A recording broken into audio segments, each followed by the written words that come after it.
मुख्यमंत्री भूपेश बघेल ने अपने कार्यकाल का ये 5वां बजट पेश किया है और इस बजट को भरोसे का बजट कहा गया है। तो हम बात करते हैं छत्तीसगढ़ के मुख्यमंत्री भूपेश बघेल से। आपने इस बजट को भरोसे का बजट कहा है, तो इसे किस तरीके से जनता भरोसा करे और कि ये वाकई में भरोसे का बजट है? देखिए, किसानों जो वादा हमने किया था 2500 रुपये देंगे, उसमें हम कायम हैं, बल्कि उससे अधिक हमने दिया है। इसलिए भरोसे का बजट है।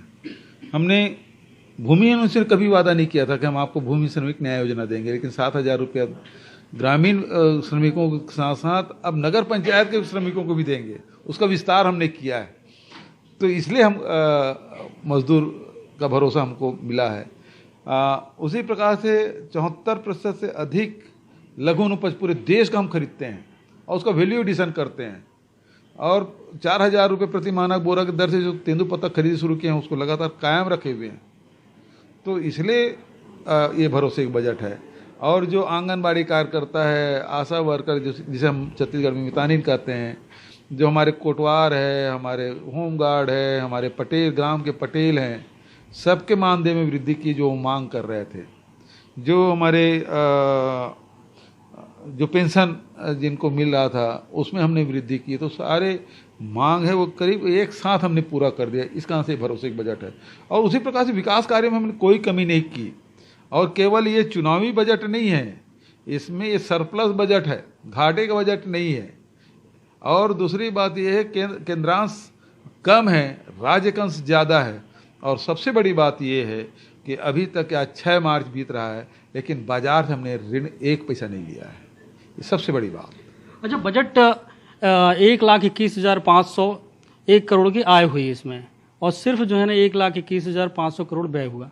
ये 1 करोड़ रुपए बचाने का सरप्लस बजट है। 3,500, उसके बाद भी 3,500 करोड़ का सरप्लस बजट है हमारा।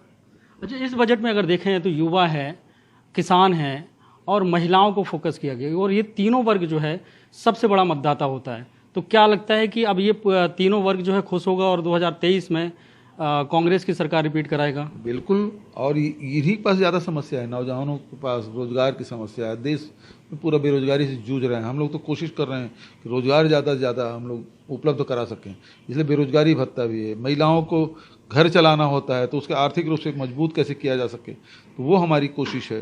तो कोशिश यही है कि घर की अर्थव्यवस्था सुदृढ़ हो, और हमने छत्तीसगढ़ की अर्थव्यवस्था को भी मजबूत किया है।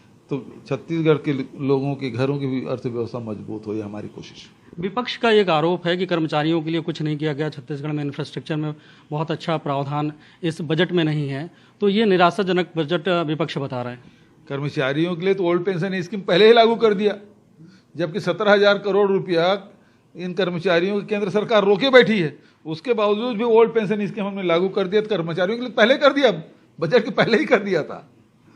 तो इंफ्रास्ट्रक्चर में कोई कमी नहीं। देखिए, चाहे मोनो मेट्रो रेल की बात हो, चाहे रायपुर में रिवर फ्रंट बनाने की बात हो, चाहे 4-4 मेडिकल कॉलेज खोलने की बात हो, चाहे ओवर ब्रिज बनाने की बात हो, चाहे सड़क चौड़ीकरण की बात हो, और उसमें करीब PWD में करीब 7,500 करोड़ से भी अधिक की राशि की व्यवस्था है।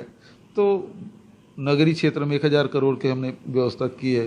तो पैसे की कमी नहीं आने दे रहे हैं, लगातार विकास के कार्य हम लोग कर रहे हैं। छत्तीसगढ़ के मुख्यमंत्री भूपेश बघेल का कहना है कि ये जो बजट है सभी वर्ग को ध्यान में रखकर बनाया गया और सभी वर्ग का इस बजट के जरिए विकास सुनिश्चित होगा। रायपुर से जुल्फिकार अली, NDTV इंडिया के लिए।